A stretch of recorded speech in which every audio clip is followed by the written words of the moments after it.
So I'll figure out how to do the intro. Oh, you did your makeup so Thanks. in 5 minutes. That's amazing. But I think it's very interesting that we're meeting here at the Nest space. Because I think just listening to your music, it also just makes sense, right? But before we get into the music, what is your self-care, like, absolute must do? You can't go without doing this. Oh my goodness. I feel like yoga, it's typical, but it is true. Like, I feel like when I do yoga at least 3 times a week, I feel wholesome. Yeah, in general. Like, yoga is literally the thing that I do if I'm feeling like a bit out of balance, out of whack. I just do some yoga and it usually like realigns me and I feel grounded. I feel, you know. Other than that, what do I do? I don't know, just stay chill. And you don't do the naked yoga? I've never done the naked yoga. I'm just thinking about the naked yoga. I'm going to do the naked yoga. Okay. What's the motivation for that? I just like, I'm a fan of liberation, and I just, I feel like in a safe space, like it's important for us to like push those boundaries and, you know, push those things that make us feel like insecure or uncomfortable. Like, those are the things that you should do to get used to that, so that you feel you've overcome something, then you feel more open. Especially in a safe space, if it's like all female, like, yeah, your kind of thing. Yeah. You know, I didn't know what Palo Santo was until I watched this Alicia Keys video. She does a Get Ready With Me video. Or Get Unready. So she does like her nighttime routine. Okay. And so she was talking about it and she lights it up and all of that. Okay. So for people who might be watching this and have no idea what the heck a Palo Santo is, can you just explain it? Palo Santo is like the equivalent of impero. So it's also equivalent of sage. It cleanses energy. It's a sacred tree. It's bark of a sacred tree. It has very nice perfume. And it's just used for that. It's just to cleanse the space, cleanse the energy. And yeah, I'm very much into us as people being aware, like going back into what we naturally did before the West took over everything. In terms of why are you smiling like that? Like, oh, because yeah, I mean, I'm super hippie. Like, I love the old ways of things, and I'm interested in us bringing those things that we used to do into now, especially in connection with nature and just feeling like more connected to the earth. Yeah. So Palo Santo is like cleansing the space. Yeah, it's what you would typically do if you're starting something new, or, you know, yeah, just to renew the energy and renew the space. So yeah, it's typically used in like places like Brazil, Spain. It's more like a South American way, whereas here we're using impero, or Americans use sage a lot. Yeah. So yeah, that's Palo Santo. So Palo Santo is also the first song on ALT.FRQNC. Are you calling it ALT.FRQNC or alternative frequency? Either or, it's the same. But what did you intend? I mean, it's ALT.FRQNC, but ALT is an abbreviation for alternative. So yeah, frequency again is spelt without the E's and U. So it's an abbreviation, but it means alternative frequency. Why did you want to title it like that? I just I just feel extremely alternative in my sound and my ways, and it was about celebrating that and just embracing the fact that it isn't your typical R&B or soul, or, you know, it's kind of tricky to box, but I'm kind of stating that in the title. It's like, this is alternative, so you already know. Yeah. You know? And the frequency thing is it's just like a language that I live by. Everything has its own frequency. Every single thing that is around you is vibrating and has a frequency, and for me, in the last couple of years, I've really gotten into like how different frequencies affect you internally. So like bass affects your lower energy circuits, and like the higher that the sound is, it typically affects like it does something to us internally. And I think with that information, then we can like consciously make sound and music for that reason, to using that. Do you know what I mean? Like we used to know it, but now we've kind of like, we just make simple, very basic tracks. I feel like the music industry has gotten used to just putting out simple things, because the more basic it is, the more people would retain that melody, and then it's like more money's coming in. But at the same time, like knowing that music has an effect on you internally and what it does for you, like I'm very interested in pursuing that path and continuing to make music that is in line with that. Yeah. So, thanks, Anesu and Vanessa. Shout out the We're trying to hide from. You just ran a whole stealth operation. We were like spies. But thank you, and all your rose gold so magic.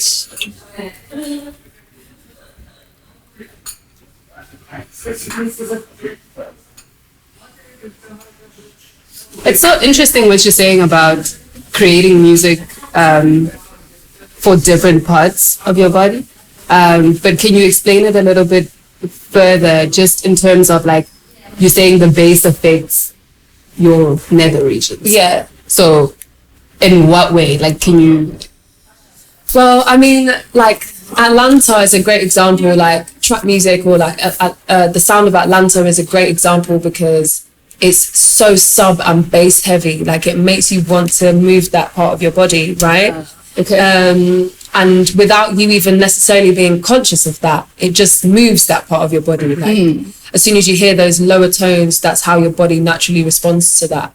And we call it like the root chakra, moving up. So like chords have different, and even when you're mixing music, like you're going from, there's a map that teaches you, that guides you through the different sounds, and you can manipulate them based on where they sit in the scale of frequencies, right? It's like, I didn't know we were going to go this heavy. Like, people are going to be like, yo, what's No, you're going to go Google it.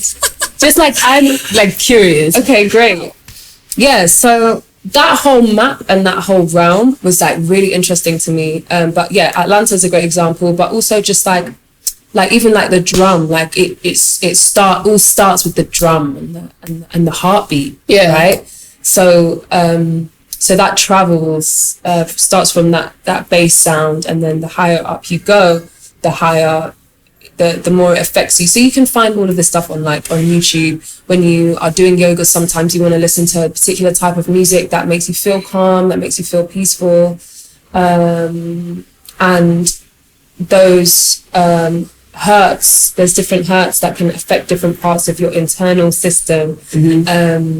So yeah, go Google it, check it out. I'm not a master of it yet, so I'm teaching, but I'm not, I don't want to, you know more than I do. So with ALT.FRQNC, which areas of the body do you think that you were focusing on? I think it kind of, for me, it feels pretty well-rounded, but at the same time, it's kind of more than it's specifically being focused on using that map. It's like I was learning this information as I was making it, and also like frequency is such a broad term, because it's speaking about literally everything that exists. Has a frequency. You have your own, I have my own, this teacup has its own, you know, like that's the sound, right? So everything that exists has that. And like for me, during the process of making this, I had many conversations about within this realm and about frequencies. And so that's where it was like the name was born in space. And then you also have this song Frequency with 2 E's. So it's frequency. So tell me a little Somebody bit about... also thought it was F-E-A-K. F-E-A-K? Like freak. Oh, yeah. I think that's all Erykah Badu. No? I think she did do that actually. But yeah, frequency. So like I'm queen as well, like free queen. See. Yeah. So just about freedom and liberation. Knowing that like how like it's more than a love song for me. Frequency, it's like knowing that you and somebody else share that vibe, like you don't, it's effortless. Yeah, you know, that for me is like wonderful. And like being particular about the type of love that you're receiving and what someone's bringing to you, you know, just being conscious of what's, you know, being brought to you and how you appreciate that. I like the way, you know, I like what the love that you bring to me, because anybody can bring you love, but the love that is right for you is kind of hard to find. So yeah, I was just celebrating that. Yeah. And I mean, you just quoted the second line of the song, right? And the line before is, we're on the same frequency. Right? Yeah. And, you know, when I was listening to it, I was like, yo, but is that binding? Is it like the opposite of freedom? You know, when it's like, we're the same, right? You know, but that wasn't your intention. Well, like I guess in the other lyric, it's like in another track, "Wish You Were Here," it's like I want you here, free by my side. You know, if you want to be. So it's, for me, like I'm very much not interested in ownership in relationships. Or in any kind of relationship, like lover or not. I just think it's very important for us to like be content with self and to join together if we want to, and to spend as much time as we want to, and for it to never feel like, ish, I'm still here and I'm not happy, or you know, like always freedom. As long as you're happy being here, I'm happy being here, then we can just be, you know. Yeah, that's dope. So also on Frequency, you talk about swimming in indigo. Yeah.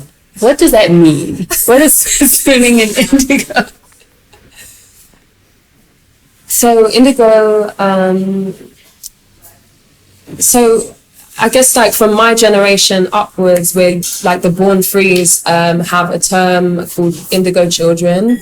Indigo children are those born with creative abilities. They might not necessarily fit into this systematic way, this Western system that has been kind of forced upon us of like, learn to work for us. Yeah. Like there's many of us, our generation, that's just like, this doesn't work and it doesn't feel right. And so there's many of us that have grown up with specific creative abilities, more intuitive, more spiritually connected, more aware of like how important and vital it is for us to reconnect to our spirituality. Yeah. So those people are of that generation are indigo children, and also the indigo color is like your crown chakra. So it's like, it's, you know, when you like we spend a lot of time with someone and like you're talking with them and you're maybe attracted to them, but you're like, the conversation is just like all of the things are just everything you want to talk about, and you're talking about, I don't know, like you're really keen on dolphins and dolphins come up and you're just like, you know. Yeah. But like when you're in that space where it's like spiritual and mentally, you know, stimulating, for me that is like indigo energy. And yeah, and then the ones that were born with the internet already there, I feel like they're ultraviolet, so they're like another level of that same thing of just basically reconnecting to your spirituality. Okay. Your spirit. Yeah. Okay, got it. Another thing that you speak about regarding frequency is on Supernova, right? And you talk about how she is a different frequency. The reason I enjoy that song so much is I think it's the last song you performed at the title show. Okay. Right? And I don't know, it was just like there was a thing about it. So tell me about writing that particular song, Supernova. That song was really fun to write. I actually was with my cousin/sister, Maria. And she's actually the one that came up with the name Supernova. Because I was like, I want her to be like, I don't know, like cosmic, like just like, it's not a star, because star's cheesy. Like she was like, what about Supernova? And I was like, yeah. So she's on the credits for that song, and it was very fun like talking with her, because I was writing it with like sacred women in mind, like so her daughter, for example, like if you're like our women, like speaking to men, like if you're approaching them, like approach them with love. Like don't just approach a woman because you think she's attractive and you just feel entitled to just go up, like you've got enough ego to. It's like, no, recognize that she on her own is a supernova. She's, you know, special, and I was kind of like a little bit frustrated, like the first lyric, sun and stars in the sky and I'm by your side. So I was like I was on the train, actually, on the tube, and I was looking outside and just like at night, and then I looked in front of me and there was this man that looked super greasy and like, and he was just like looking at me, and just a creep. And we all have those experiences as women where we're just like, oh gosh, like now I've got this creep, like, that's actually, he's not doing much, but he's invading my space by just giving me that look that shows me that he's like feeling some type of way towards me, and that is intrusive. So it's like, you know, I'm minding my own business and suddenly, you know, I feel like I'm feeding an appetite. I feel like I'm now here for you. Like, you know, when, you know, those cartoons we used to see back in the day, and they're like, when they see food and then they just see like steaks in their eyes, and, like, and everywhere they look, they just see steaks. Like it made me feel like I was the steak. And so that's kind of what inspired it. It's like, you know, it's basically just a message to respect and love and cherish women. That is so interesting, because the way I heard it is a little bit different. Well, the way I understood it, because it sounded to me like you were saying other people are wondering what it is you see in this person, and this person is a supernova. That's so interesting the way that you put it. So then maybe let's talk about how I think it's in the first verse where you say what's the line? Oh, I'm finding out that you're decent. But then you refer to the supernova as her or she. So there's like this distinction between you and she. Right. But are they supposed to be the same person? I think they are, in a sense of like, I do feel like I am she, but I wasn't writing it in third person or that as myself. I wasn't writing she as in she. It was more so for my niece or my younger cousin, who it was from that perspective of like, if you see someone and they're approaching you like, okay, I'm finding out that you're decent, but when I say they want to know your reasons to love her, it's like, it's almost like Amatonga, like the ancestors or someone like kind of looking like, okay, we see that you're decent, but like, what secrets have you got? Or like, what, you know, we're kind of like, I think it's important for us as women to not just like see someone, maybe they're attractive and we just go, ooh, you know, like just to lose ourselves in that. It's kind of like to be more conscious and like, okay, I see that you're bringing something, but like, what is it, you know? And to just take more time with how we deal with that, like, interaction of being approached by guys. And it's also, I think, the only song where you then break out into Zulu as well. Is it the only song where I sing in Zulu? Okay, a little bit in Wish You Were Here. Okay, a little bit, yeah. So what exactly do you say in those parts? Ubi Amshela means if you're hollering at her, you're chatting her up. Telling Mpela means love her for real, like love her. Yabona yena. You see her, Yenunendlela, she has a way, or she has the way. Uya Kolega means she prays. She's, you know, Uya Kolega. Yenu Ingwenya, like she's a great, like she's a king, like she's a great one. You know, Yakanya means she shines. Why did you want to have that switch in the song? Because even the, I don't know if it's the tempo, but it's a different flow. Kind of flow. It's just super important for me to like keep writing in Zulu and express myself more and more in Zulu, because it's half of who I am, and for a long time I felt actually too shy to write in Zulu because I didn't grow up Ekaya like the whole time. So I was always worried about my tonality. Like Zulu is very much a tone-based language. So if you say it like, I can't think of it like Sawubona, like it doesn't make sense. You have to go Sawubona for it to make sense, you know. So anytime I would try, I would always be too self-conscious about how I was presenting myself. And then my first single that I dropped last year was Sondela, and it was like, I'm in now. There's no going back after this. So yeah, that's why. And also I feel like in terms of presenting or representing my ancestry and my ancestors, like it feels more natural to sing in that language rather than English. And when you say Ekaya, you mean Durban? because that's where you're from. That's where I'm from. How do you wind up in London? Whew.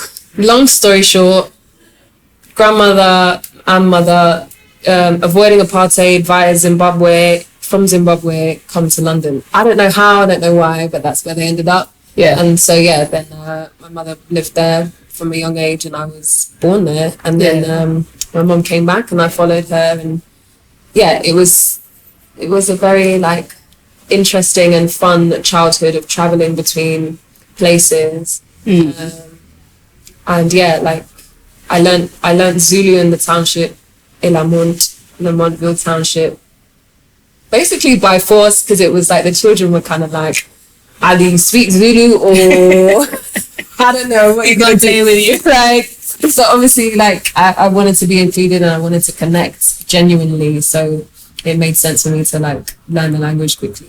Yeah. So a part of your story that's like trivia, right, is that your grandmom is the late Bheki Mseleku's sister. Older sister, yeah. Yes. Pinky Mseleku. Yes. Yeah. She was kind of like, she is a legend in her own right.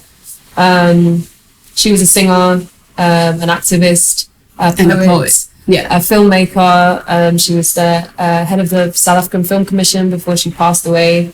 And yeah, so she kind of had her own thing, but obviously internationally, music-wise, Bheki Mseleku is more known. So Yeah. people tend to just kind of connect with her that way. Yeah. But then does that feel like you're constantly in a shadow?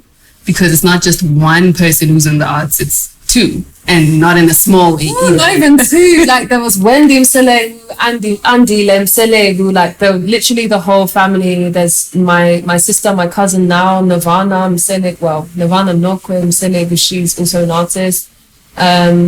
So yeah, growing up, because they were so great and achieved so much and were so skillful and so masterful in their crafts. Growing up, it gave us actually quite a lot of anxiety, thinking that we would never reach that level. It seemed like an unattainable level of mastery, especially with Bheki Mseleku's like music. You know, ask any pianist today, like who's there, go to, and it's usually him, because he was just upper echelons of musicianship. Yeah.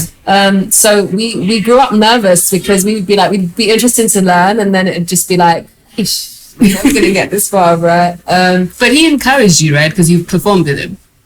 I did perform with him. That was an honor and a blessing, and yeah, I was very glad to perform with him. I think I was 14 or 15 at the time, and yeah, he was just like, yes, you'll do the song with me. It's like, it's not a question. It's not a question. You're doing it. But it was a blessing because a lot of singers wanted to work with him. A lot of people wanted to work with him, and yeah, I'm grateful for that time that I did get to connect and share a stage with him and do that. Yeah. Do you feel a sense of freedom to make the alt kind of music and not necessarily follow in those footsteps? To be honest, like I feel like jazz is the most liberated genre, because you can go anywhere, do anything, any timing, like you're just free. But at the same time, you have to be like very skilled and like knowledgeable in chord structures and just like, so I feel like I'll always be leaning towards jazz, growing towards jazz. Equally, like I'm just very much enjoying the space of not having any boundaries and just expressing myself in a way that doesn't limit me. Yeah. Okay. You've referred to Manewa as your sister. Yeah. Tell us more.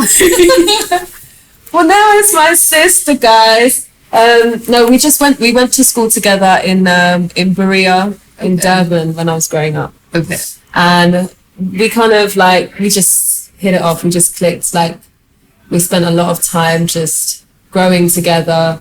Manewa, she was kind of like, why don't we make our mums best friends? We can spend time. And I was like, okay, cool. And then our mums became best friends, and we just spent a lot of time together. So, and we've been through a lot together. Like we've grown together since like 7 years old. Yeah. You sing together?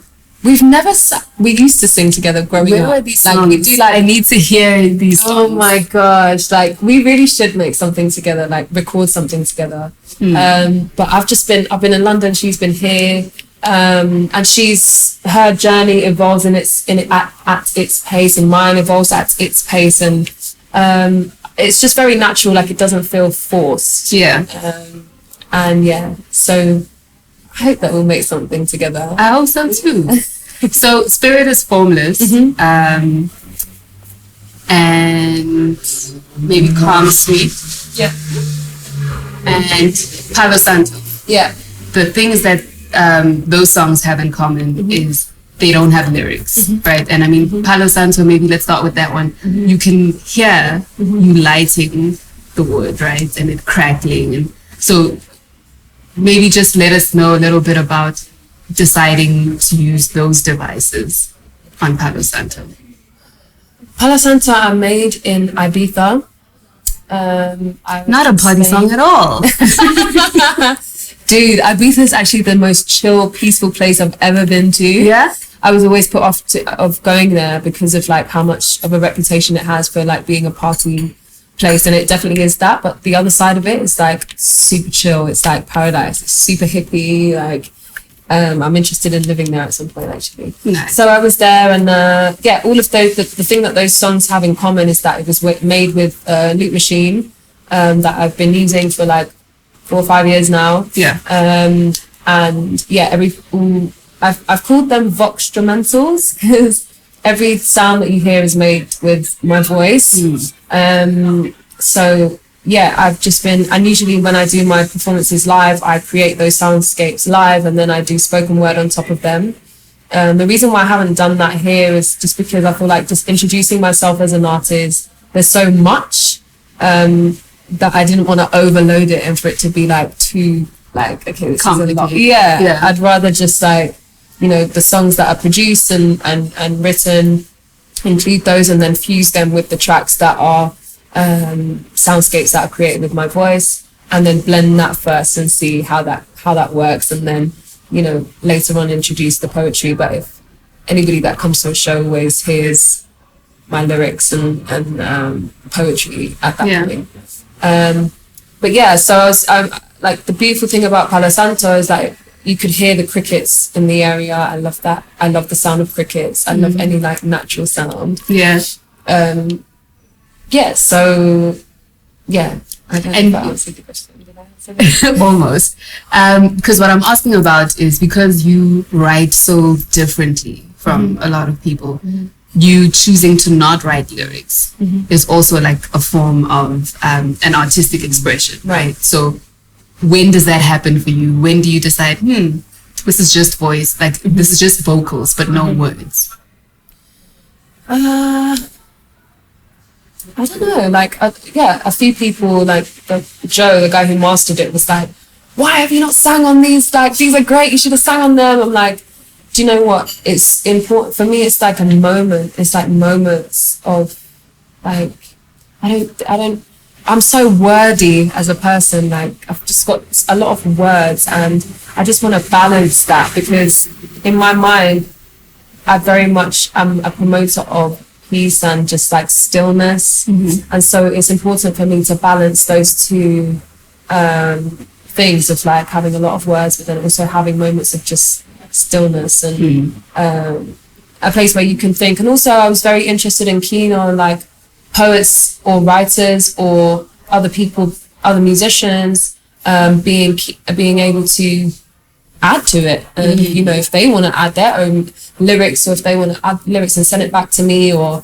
you know, or remixes or whatever, I was also interested in just leaving room to see what that does. And I've been blessed to have like quite a lot of people who are like, I want to remix this, I want to add a whole beat to this.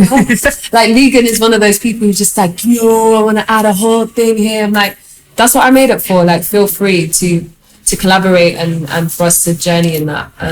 That was the intention. And speaking of collaboration, Ocean Summer Nights. Oh yeah.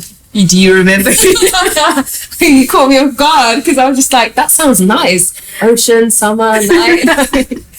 Yeah. So tell me about how you wind up on a Kid X song. Okay, random. So met Kid X at one of Monella's games nights. Mm-hmm. Did you win? No. Was it 30 seconds? Probably. You don't even remember. We're so competitive. It was ages ago. Yeah. But anyway, I just happened to be listening to one of his songs in London in a car, and we were driving at night. We were driving through these like pretty like bridges that were all lit up, and I just like did a little Insta thing, and I like tagged him, and then he was like, yo, this is so dope that you're listening to my track in London, blah, blah, blah, blah. Like, yeah, like, for sure. And then we connected there, and he was like, oh, you're a singer, right? I was like, yeah. He's like, well, I'm releasing an album. Like, would you be keen on doing anything? I'm like, yeah, for sure. Like, definitely open to that. So it happened very quickly. I recorded it in London. He sent me the track. And yeah, I love his style. I love what he does. I think he's dope. So it was very nice to collaborate in that way. And he's also like, leave space for me on your record as well. And I thought about it afterwards. I was like, oh shit. But I guess some of those beats, like if he wants to jump on any of them, like he's welcome. He's welcome. Okay. But yeah, so yeah, and then I recorded it, sent it back to him, and he was just like super in love. He was like, this is so dope. You've made it more of a song than it ever was, and I'm really grateful. I was like, I'm happy. Like, you're happy, I'm happy. Like, and yeah, I hope to make something else soon. Maybe 2020, who knows? And it is a love song, but the first thing that comes out of your mouth is "I pray for you." Why? Was it too long ago? I think, is it pray for you? I thought, is it care for you? Oh, what I heard was pray. It might be pray for you. I mean, that's something that I would do. But I think I'm more connected. Like, I care for you. I think with all of my soul. Like, I've been known to be wrong with lyrics. Okay, this is why I have the writers to explain to me. Okay, cool. Yeah, I think it's I care for you with all of my soul, and I want you. I need you to know. Yeah. Okay. Cool. So another song of yours that sometimes I don't hear what you're saying is "In My Mind." In mind. In mind. Because you start with radioactive days. Yeah. And then somewhere in there's alkaline things as well. So I know the chorus, but can you help with the verses? What is the song about? The song is about living in a dystopian time, which is what we're living in. If you look outside, it's all very dystopian. It's like, you know, especially Joburg at the moment. Like, Joburg is looking like a mess right now. I love this city so much, but I'm like, it's a mess, guys. What are we gonna do? Like, are we gonna keep going in this direction? Are we gonna clean up? Like, yeah. So it's basically about living in a. That's super loud. Thank you. Yeah, this yoga studio gets. Yeah, so it's basically about living in a dystopian time and keeping your connection to nature. And so it's about, you know, for me it's nature, like keeping nature in mind. It's radioactive days. I count the ways in which I love you. Make sure I say and act as I do, you know. So it's like, you know, loving someone and saying it is one thing, but acting like you love someone is a different thing. Yeah. It's on the pages. So it's on the pages, like it's in the holy books. It's on when you write it. Then it's like drink from crystalline fountain ever giving. Like, it's just basically the fountain of life and just staying connected to nature, basically. Alkaline in my system. I'm vegan. Trying. Are you really? Yeah. And one How's day that going? I'm join you, but it's tough, especially for South Africans, because our diet is so meat heavy. But I think that's why more of us need to do it. So to kind of just balance that out, because in South Africa we all die, hey? Yeah. Like, a lot of us get sick really easily, and it's not how we used to live. It's not natural for us to just like have meat and maize meal every day, or like 5 different types of animal in one day. Like, I don't want to get into that either. Another video. Another video. Yeah, it's another video. So, alkaline in my system, cleanse the mind when I'm healing, use my eye when I'm flying high. Yeah. Okay. You're very consistent in who you are, in like showing that through your music. So that's dope. And then just to wrap up, then what's next for you? Like, what sort of things are going through your mind in terms of what you want to write about after this album? Wow. I think it kind of like it tends to stay in the same realm of just like reconnecting. So I mean, I've started writing the next projects, but in terms of like sonically, but lyrically, I haven't really delved into what messages I'm putting in there yet. So I don't know. We'll see. Yeah, I'm kind of very much enjoying just being in a centered place. I'm excited for this gig later on, and I'm looking forward to. I'm actually considering spending more time in South Africa because I want to make music here and collaborate with artists here, because That's you, Kid X. but also like the Legan, Star Childs, and like the musicians. Like, I know a lot of musicians in this country, but I haven't yet like worked with them. There's so many amazing musicians that I just really want to just like make some cool stuff with. So and here I just love the spirit. Like, we have such a beautiful energy of just connecting and having each other's back, way more than in London. Yeah. You know, London is very much like a competitive space, whereas here it feels like more of a supportive space. So yeah, I'm considering spending more time with Ekaya to try and like see where that goes. Dope. Well, thank you for speaking to me. Thank you so much for having me.